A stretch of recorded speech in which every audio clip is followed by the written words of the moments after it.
Assalamualaikum warahmatullahi wabarakatuh.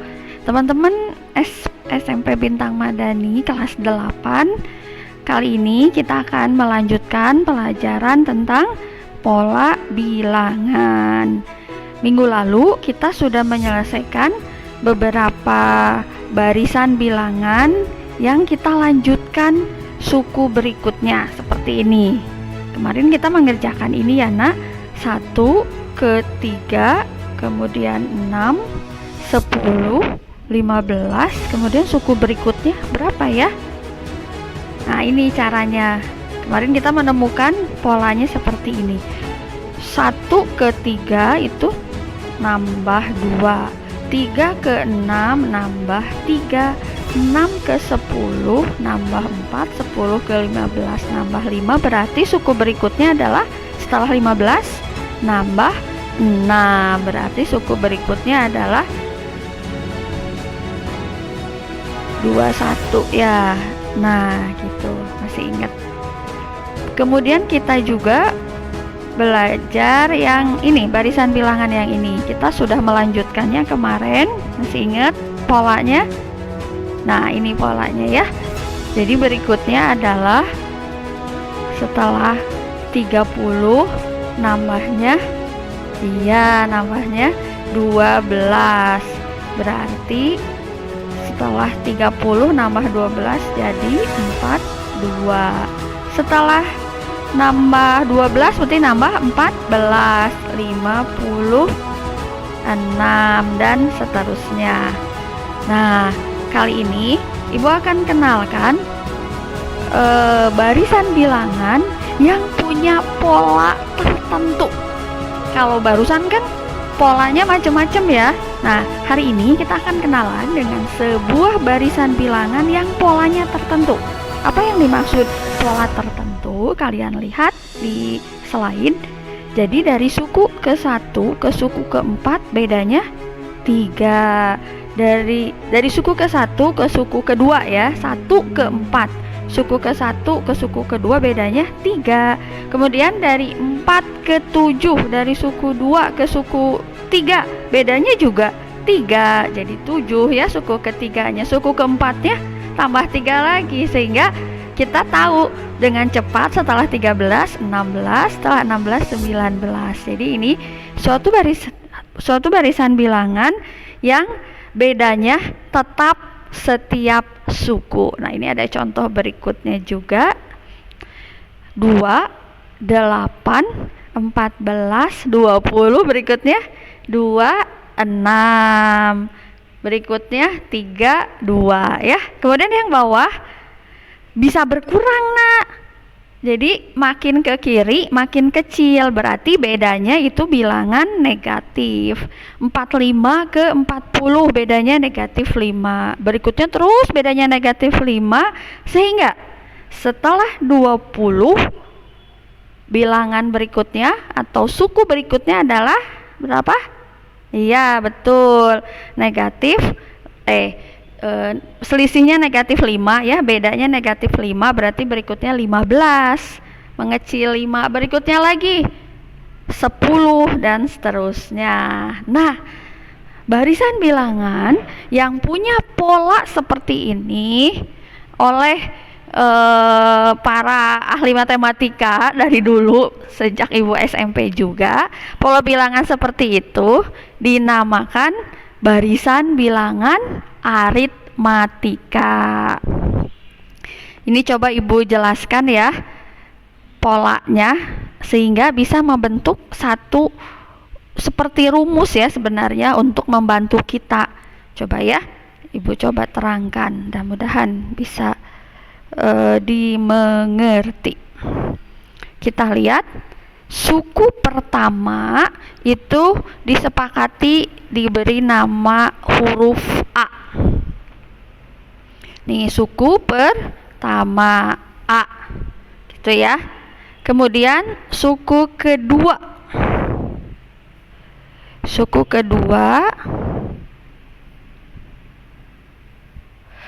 kedua adalah A ditambah B. Jadi sudah ditambah bedanya. Bedanya 6. Berarti suku keduanya 2 tambah 6. Hasilnya 8. Jadi kalau suku kedua ditambah bedanya sekali gitu ya, ada selisih 1. Kalau suku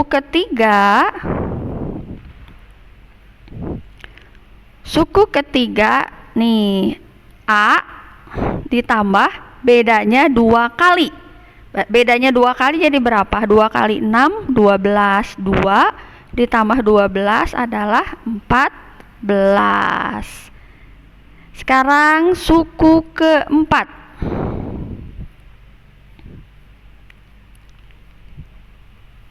Suku keempat. Nah, suku keempat itu ini ya, A ditambah bedanya 3 kali. Ingat ya, kalau suku keempat berarti bedanya ditambah 3 kali. Kalau suku ketiga ditambah bedanya 2 kali. Jadi suku kesekian atau disebut N bedanya berselisih 1. Nah, berapa?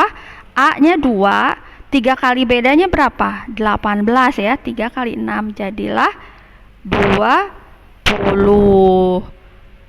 Ya, sekarang suku kelima.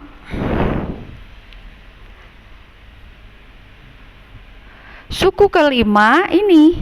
Nah, A ditambah bedanya 4 kali. Jadi gitu ya, selisihnya 1. Kalau suku kelima berarti A ditambah bedanya 4 kali. Bedanya berapa? 6. 6 dikali 4 20. Berarti suku ke 6 dikali 4 24. Berarti suku kelimanya 2 ditambah 24 adalah 26. Nah, dari cara kita barusan menemukan suku berikutnya, maka dibantu akhirnya dengan rumus ini. UN. Jadi UN itu suku kesekian. Misalnya suku ke berapa nih yang Ibu lingkari hijau? Suku kelima. Cara nyari suku kelima adalah A. Ini A ya. Suku ke 1, 2 ditambah N-nya 5 ya. Ingat N-nya 5. Jadi Ibu tulis ya. Jadi nyari suku kelima, ganti N-nya sama 5 adalah A-nya berapa? 2 ditambah N kurang 1, N-nya 5. 5 kurang 1, 4. 4 dikali B, B-nya 6. 24. Maka hasilnya 26. Gitu ya. Jadi karena ini pola khusus, maka bisa dibantu dengan rumus. Kalau gimana dibantu dengan rumus? Kalau misalnya ditanya berapa suku ke-6, ya udah 26 ditambah 6, 32, masih mudah. Coba kalau ditanya berapa suku ke-50, kalian mau ngejumlahin satu-satu? 26 ditambah 6, 32. 32 ditambah 6, 38. 38 ditambah 6 terus sampai 50 suku. Nah, repot. Di situasi seperti itu, maka kita pakai rumus ini ya. Nah, seperti apa penerapan rumusnya?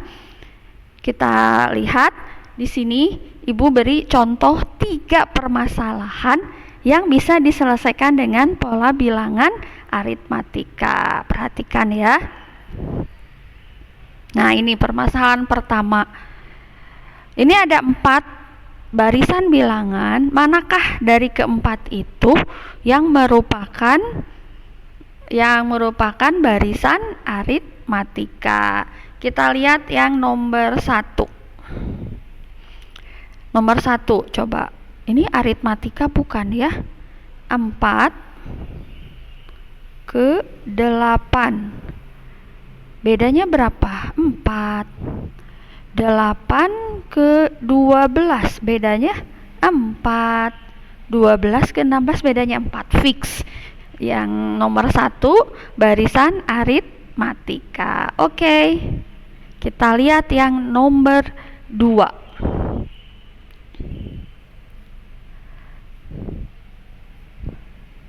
Nomor 2. 96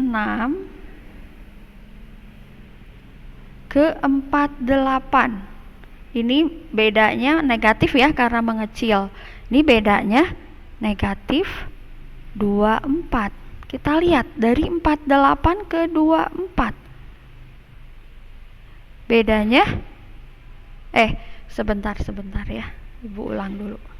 Kita lihat barisan nomor 2. 96 ke 48 ini selisihnya atau bedanya negatif ya karena mengecil. Ini bedanya negatif 48. Kemudian dari 48 ke 24 negatif 24, bedanya negatif 24. Tidak tetap ya, bedanya tidak tetap dari suku ke 1 ke suku kedua, dari suku kedua ke suku ketiga bedanya tidak tetap.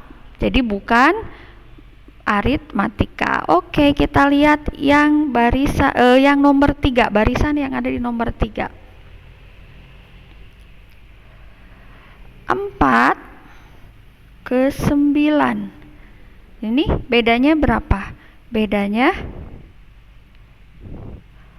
5 ya. Kemudian 9 ke 15. Bedanya 6. Udah, ini bukan aritmatika. 15 ke 22 bedanya 7. Udah bukan ya, fix ya, ini bukan aritmatika. Kita lihat yang nomor 4. Yang nomor 4 kita lihat suku pertama 78 ke suku kedua 69. Ini bedanya berapa? Ini bedanya mengecil ya, berarti bedanya negatif. Ini bedanya min 9. Kemudian kita lihat suku ketiga 60. Bener. Bedanya min 9. Dari 60 ke 51 bedanya min 9, fix. Berarti yang merupakan bilangan aritmetika adalah yang ke-1 dan ke-4. Jawabannya D ya. Nah gitu. Jadi kita sekarang udah bisa bedakan mana yang merupakan barisan aritmatika, mana yang bukan. Oke ya. Itu contoh permasalahan yang ke-1. Sekarang yang kedua. Nah ini dia. Tentukan suku ke-61 dari barisan bilangan berikut. Kalau yang ditanya suku ke-6 aja, ini masih bisa jawab. Teman-teman, tentunya kita pastikan dulu kalau ini adalah barisan aritmatika karena selisihnya tetap ya. Selisihnya berapa? 3. Ya udah, ini dipastikan aritmatika, berarti kita pakai rumus yang tadi. Masalahnya kalau nggak pakai rumus, ini yang dicari suku ke-61. Kalau kalian mau manual silahkan, mau konvensional dibariskan sampai suku 61 gitu ya, bisa salah karena rumit, makanya ada pertolongan rumus. Bagaimana menyelesaikannya?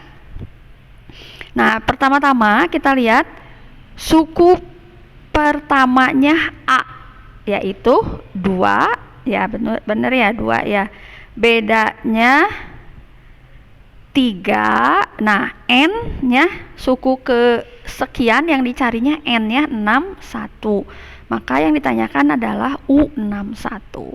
Kemudian kita juga tahu ada rumus suku ke N untuk barisan aritmatika. UN sama dengan A ditambah N kurang 1 dikali B. Tadi ya sudah kita temukan bersama di slide sebelumnya. Maka kita bisa jawab seperti ini. UN sama dengan A ditambah N kurang 1 kali B. Nah, ganti. Tadi sudah ada data yang diketahui UN-nya, yang ditanya U61. Ini belum tahu bilangannya berapa. A-nya udah tahu, ganti dengan 2. N-nya udah tahu 61. B-nya lupa ibu nggak ganti. B-nya juga sudah tahu ya, harusnya 3. Nah ini, jadi udah langsung diganti, B-nya 3. Ini dari mana? 60. 61 dikurang 1, 60. 60 kali 3. Jadi hati-hati. Ini yang biasanya salah siswa tuh kalau menghitung UN. Jadi dikali dulu ya. Kali dulu 60 kali 3 180 baru ditambah 2. Ingat kalau kalian menghitung operasi hitung campuran, pasti perkalian dulu. Setelah dikalikan hasilnya 180 tambah 2. Jadilah U61 atau suku ke-61 teret 182. Begitu ya. Nah, ini berikutnya permasalahan nomor 3. Nah, sekarang sudah diketahui 83 adalah suku keberapa dari barisan bilangan berikut ini. Nah, ini seru ya. Anggap aja lagi tebak-tebakan kayak kita dulu kemarin-kemarin ya waktu mau belajar tebak-tebakan. Ini juga tebak-tebakan. Jadi teman-teman ada barisan bilangan 3, 7, 11, 15 terus sampai ada bilangan 83. Nah, si 83 ini suku keberapa ya? Atau urutan keberapa ya? Jadi apa nih yang dicari? N-nya. Jadi 83 itu suku keberapa? Kita cek dulu, pastikan ini adalah barisan aritmatika. 3 ke 7, iya selisihnya tetap ya. Berapa selisihnya? Ya, selisihnya atau bedanya 4. Jadi dari soal itu diketahui A-nya 3, suku pertamanya, bedanya 4. Nah, UN 83, tapi N-nya nggak tahu si 83 teh suku ke berapa. Kemudian karena dipastikan barisan itu aritmatika, kita pakai rumus suku ke N untuk barisan aritmatika. Ini agak rumit ya. Ini melibatkan aljabar. Panjang caranya, jadi tolong simak baik-baik. Pertama kita tulis dulu rumusnya. A ditambah N kurang 1 kali B. Nah, Ibu ada strategi. B-nya Ibu simpan di depan. UN ditambah A tambah B dalam kurung N kurang 1. Boleh ya. Namanya perkalian kan boleh pindah-pindah. Namanya sifat komutatif. Kemudian kita masukkan angka yang sudah ada di atas. Jadi UN-nya 83, A-nya 3, kemudian B-nya 4. Nah, N-nya nggak bisa diganti karena memang itu yang kita cari. Bagaimana mencari N? Ibu geser dulu ke sebelah karena ini pengerjaannya melibatkan aljabar. Sedangkan ini pelajarannya pola bilangan. Harusnya di kelas 7 kalian yang sudah paham aljabar bisa ini ya. Jadi ditulis ulang, 83 sama dengan 3 ditambah 4 dalam kurung N kurang 1. Nah, teman-teman, 4 dalam kurung N kurang 1 itu namanya sifat operasi hitung distributif. Jadi 4-nya dikalikan ke N, kemudian 4-nya dikalikan ke negatif 1, sehingga 4-nya sekarang sudah masuk ke dalam kurung, sudah 4N dikurang 4. Nah, masih ingat nggak ini pelajaran aljabar kelas 7 ya? Kemudian kurungnya dibuka. Kalau 4N itu kan positif, kurang 4 itu negatif, jadi tidak berubah tandanya ya, langsung kurungnya hilang. Nah, sekarang kita dekatkan bilangan bulat dengan bilangan bulat. Jadi negatif 4-nya kita dekatkan ke 3, tapi tetap di ruas yang sama ya, bukan pindah ruas. Bukan pindah ruas jadi sama dengannya, jadi di sebelah kiri sama dengan, masih tetap di sebelah kanan sama dengan, jadi tandanya tidak berubah. 3 kurang 4 negatif 1. Nah, jadi 83 sama dengan negatif 1 tambah 4N, masih mengandung variabel yaitu N yang akan kita cari. Nah, ini untuk memudahkan saja ya, dan pilihan sih enggak juga nggak apa-apa, tapi biar katanya enakan, variabelnya disimpan di sebelah kiri, di ruas kiri. Jadi bukan pindah ruas sih, ini diputer aja ya, diputer. Kalau pindah ruas itu satu-satu pindahnya, kalau ini kan diputer aja. Min 1 tambah 4N, jadi di sebelah kiri sama dengan atau ruas kiri 83. Nah ini bagaimana kita menemukan N? Semoga masih ingat ya pelajaran aljabarnya. Nah negatif 1, kita negatif 1 kan bilangan konstanta ya, tidak ada variabel, jadi kita satukan dengan sesama konstanta yang ada di ruas kanan, yaitu 83. Nah baru ini ganti tanda, yang asalnya negatif 1 di sebelah kiri sama dengan, dipindahkan ke sebelah kanan sama dengan, maka tandanya jadi berlawanan. Yang asalnya negatif 1 pindah jadi positif 1. 83 tambah 1, 84. Jadi 4N sama dengan 84. Berapa N ya? Nah ini juga sama nak, pindah ruas. Kita kan mau nyari 1N, di situ N-nya masih 4. Hubungannya adalah 4 kali N. Jadi kalau kita mau nyari 1N, 4 kali, nah 4 ini kan hubungannya kali, dipindah ruas ke ruas kanan, jadi lawannya kali apa? Jadi bagi, berarti 1N itu 84 bagi 4 sama dengan 21, teret, jadi N-nya 21. Sehingga sekarang kita tahu 83 itu kalau barisannya 3, 7, 11, 15 itu ada di urutan 21. Seru ya? Oke, teman-teman, karena ini video pembelajaran, kalian bisa ulang-ulang dan jangan lupa untuk absensi kehadiran nilai kalian memperhatikan, beri komen oke di kolom komen di bawah ini ya. Jadi ibu ngambil nilainya dari komentar kalian yang bilang oke di kolom komentar di bawah. Itu membuktikan kalian sudah mengikuti pelajaran ibu. Ibu ingat-ingat ya, karena tahun lalu juga ibu memberi instruksi gini suka lupa. Nilai kalian hari ini bukan nilai tugas ya, nilai memperhatikan pelajaran itu ibu ambil nilai adalah ketika kalian menuliskan oke di kolom komentar di bawah ini. Jangan lupa like juga, boleh subscribe. Tapi yang penting oke, itu kalau nama kalian ada di situ bilang oke, berarti kalian dapat nilai nilai pelajaran math hari ini. Nah, tentu saja setelah kalian menyimak akan terikat ilmu itu di kepala kalian kalau kalian mengerjakan latihannya. Oke, kita lihat di grup kelas latihan mana yang harus kalian kerjakan. Terima kasih sudah menyaksikan. Jangan lupa kalau masih belum yakin, masih belum mengerti, ulang lagi nonton videonya. Oke, terima kasih. Assalamualaikum warahmatullahi wabarakatuh.